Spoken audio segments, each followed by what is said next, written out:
நம்மள கொள்றானா அதானே செத்து போயிருப்பாரு தலை கொண்டு போய்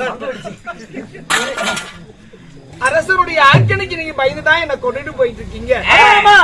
எங்க அப்பா எனக்கு இந்த தண்டனையை கொடுத்து விட்டா நான் எங்க ஓடி ஒளிஞ்சா என்ன உடவா போறீங்க. ஆமாப்பா எனக்கு சாகும் தருவாயில் ஒரே ஒரு வாய்ப்பு கொடுங்க. எங்க அம்மாவை பார்த்துட்டு உடனே வந்துடும். சரி இத்தனை வார்த்தை நீ கெஞ்சி கேக்குறதுனால நாங்களும் ஒரு குடும்பத்துல பிறந்தவங்க தான். அதனால உனக்கு ஒரு வினாடில டைம் ஒதுக்குவோம். அந்த ஒரு வினாடில அம்மாவை பார்த்துட்டு ஒரு வினாடில எங்க வந்து நிற்கணும். இந்த அரண்மனைக்கு ஒரே ஒரு நுழைவாயில் தான் இருக்கு. இந்த வழியா தான் நான் போகணும். அம்மா நான் வேற எங்கனா தப்பிச்சு போய் நாங்க எப்ப விட்டாலுங்க இந்த வாசல்லையே நாங்க எல்லாருமே உட்காந்து ஒரு காவல் பதனமாக புரிவோம். சும்மா ஒண்ணு விட்டுருவோமா? அரண்மனைக்கு உள்ள நுழைய வேண்டாம். பசுவை கட்டி வைத்து கண்ணையில இருந்து போனா அந்த பசுவுடைய உள்ள எவ்வளவு வேதனைப்படும். எங்க அம்மா முன்னாடி என்ன வந்து இழுத்துட்டு போனீங்கன்னா அந்த தாயினுடைய மனசு பத்தி எரியினா என்ன பிரதாபான குரல் கொடுங்க. நானே ஓடி வந்துடணும். எனக்கு மூளை அதிகம். அதனாலதான் மன்னர் என்ன வேலைக்கு முன்னால வச்சிருக்கிறாரு. பிரதாபாம்பை ஓடி வந்துரு. நம்மள மீறி எங்கனா போக முடியல. வேகம் இருக்கும் போது கொஞ்ச நேரத்துல அந்த மூளையே வெளியே வந்திருக்குமே. வெளியே வந்திருக்கும்.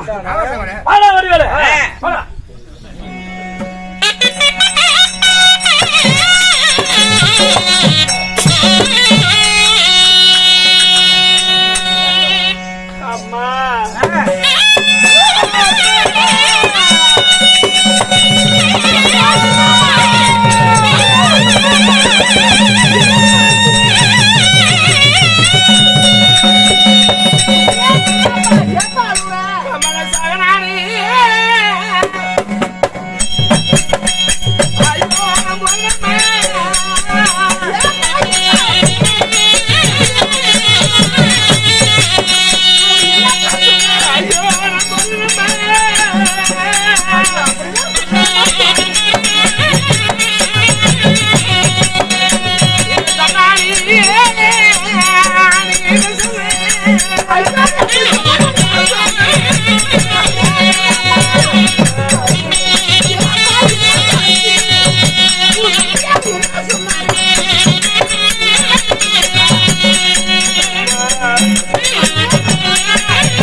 எங்க அப்பா எதற்கோ அழைக்கிறா மகனே நீங்க சொன்னீங்க. நான் போய் அப்பா ஒன்று சொல்ல நான் ஒன்று உளறி விட்டேன் அம்மா. நான் சொல்ல இந்த நாட்டுக்கு சீமைக்கு ஆகாது என்று சொல்லி நான் நாட்டுக்கே ஆகாத என்ன ஓயாம் காட்டுக்குள்ள வெட்ட சொல்லி கொலையாளி என்ன கூட்டிட்டு போயிட்டு இருக்கிறாங்க அம்மா. ஐயோ மகனே,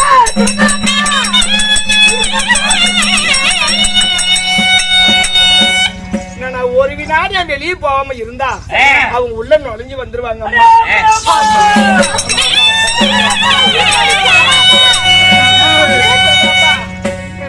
அடுத்த ஜென்மம்னு ஒண்ணு இருந்தா நானே உனக்கு பிள்ளையா பிறப்பேன். ஒரு ஜென்மம் நான் நீ தாயா இருந்துருவேன். நான் போறேன். அரசன் அனுமதி கொடுத்து விட்டாரம்மா என்ன கொண்டு போய் காட்டுக்குள்ள விட்டு சொல்லி. அனுமதி நான் பாத்துக்கிறப்பா, நான் சொல்ற மாதிரி காரணம் என்னன்னா இந்த முதல் செவரு இருக்குல்ல, இந்த முதல் செவரு ஏறி அந்தாண்ட குதிச்சு தப்பிச்சு போயிருப்பா. உனக்கு கொஞ்சம் சிறிய பொன் பொருள்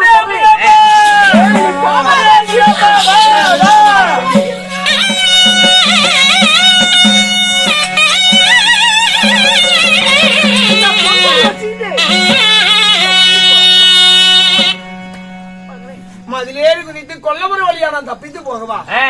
ஒண்ணு வந்து அப்பா கொண்டு போய் வரையம்மா. இல்லப்பா நான் பாத்துக்கிறேன்ப்பா.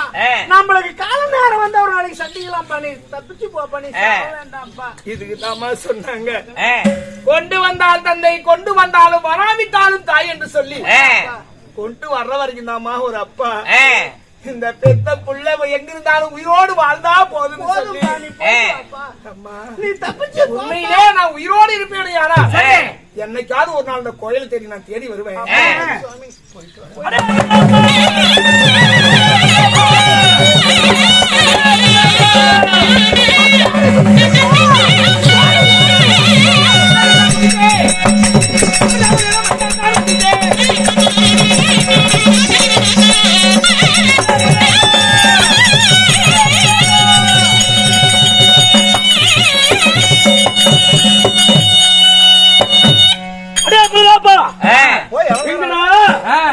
சந்தித்து வருகிறான் என்று போன பிரதாபனை காணவில்லை.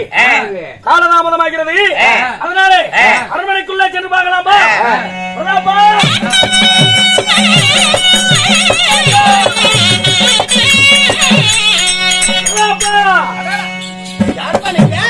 அம்மா எங்க பிரதாபன்? என்ன இடத்துல உங்களை பாக்கணும்னு வந்துட்டானே. இல்லப்பா இருந்தா நான் சொல்ல மாட்டேன். பிரதாபன் எங்களை காண வந்தானா? உங்களை காணணும்னு சொல்லி அவர் என்ன இடத்துல வந்துட்டான்பா. அம்மா போய் சொல்லாதீங்க. இருந்தா நான் சொல்ல மாட்டேனா? பிரதாபனை காணமே. என்ன இடத்துல வந்துட்டாருப்பா. உங்களை பாக்கணும்னு சொல்லி வந்தாரு. ஏ அண்ணா நீ காண தூங்குனியாடா? நான் தூங்கல, உட்காந்துதான் வாட்சிப்பில்லையா? அப்படியா? சரி அம்மா நாங்க பாத்துக்கிறோம். உங்களை பாக்கணுமே என்ன இடத்துல வந்துட்டாரு. போயிட்டு வாங்க. பிரதாபன் வந்தா நாங்க போயிருக்கலாம். பாத்து சரி சரி போயிட்டு வாங்க. போயிட்டு வாங்க. பார்த்து பத்திரமா கூட்டிட்டு போ. போயிட்டு வா. போ போ ஓடே. ஏ தம்பி, ஆமா பிரதாபனை நம்மளை விட்டு எப்படியா தப்பித்து ஓடிவிட்டான். மகாராஜா கிட்ட போனோம்னா நம்மளுக்கு தகுந்த தண்டனை கொடுத்து விடுவார். அதனால இந்த கானகத்தில இருக்கக்கூடிய இதோ ஓனான் ஒண்ணு போகிறது. அந்த ஓனானை வெட்டி அந்த ஓனானுடைய ரத்தத்தை எடுத்துக்கொண்டு பிரதாபனை வெட்டி விட்டோம் என்று சொல்லி நம்மளுடைய உயிருக்கு பயந்து நாம ஒரு பொய்ய சொல்லிவிடலாம்டா. அவர் தூரம் என்ன போய் ஓனான வெட்டினோம், கொலை வெட்டி வேலி வேலையா தெரியணும். யாராவது வீட்டுக்கு தூரமா போனீங்க எடுத்து போய் சாப்பிடுவாங்க. மகாராஜா மூஞ்சி வைப்புங்க. நாங்க அந்த மாதிரி ஆளுங்க கிடையாது. அதனால இப்பொழுது அந்த ஓனான வெட்டலாமா?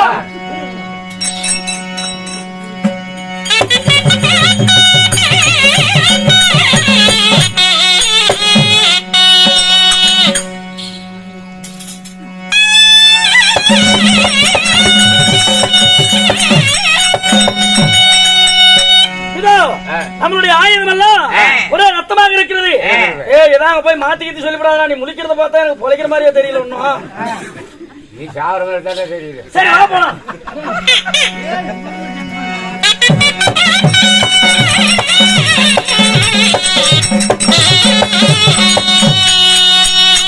மகாராஜா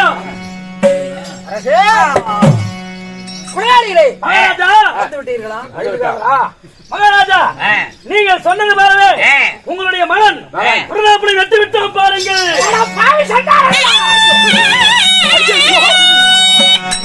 நாட்டிலே 7 மக்களை பெற்றெடுத்து நான் சந்தோஷமாக இருந்தேன். ஏண்டா நான் தான் கோவித்துக் கொண்டு வெட்டுங்கன்னு ஒரு பேஜுக்கு சொன்னேன். ஏண்டா உயிரோடு வெட்டு வச்சா உயிரோடு இருந்தா என்னைக்காக அவளுடைய உருவத்தையும் முகத்தையும் பார்க்கலாம். ஏண்டா பாவிகளா கொண்டு போய் நான் சொன்னாலும் வெட்டி கொண்டு ஏங்க நீங்க வெட்ட சொல்லதான் அரசு ஆணை எடுத்து விட்டார் என்று சொல்லி நாங்க போய் வெட்டிட்டோங்க. இப்ப என்னங்க பண்றது? ஆத்திரத்தில் அறிவிழந்து விட்டோம். அதனால் போகட்டும். ஒரு மகன் போய்விட்டார், 6 பிள்ளைகள் இருக்கிறது. அவர்களையாவது ஆலோசனை செய்து இந்த அரசுக்கு அவர்களையாவது முடிவு வைப்போம். கவலை வேண்டாம், பார்க்கிறேன். ஆகட்டும்.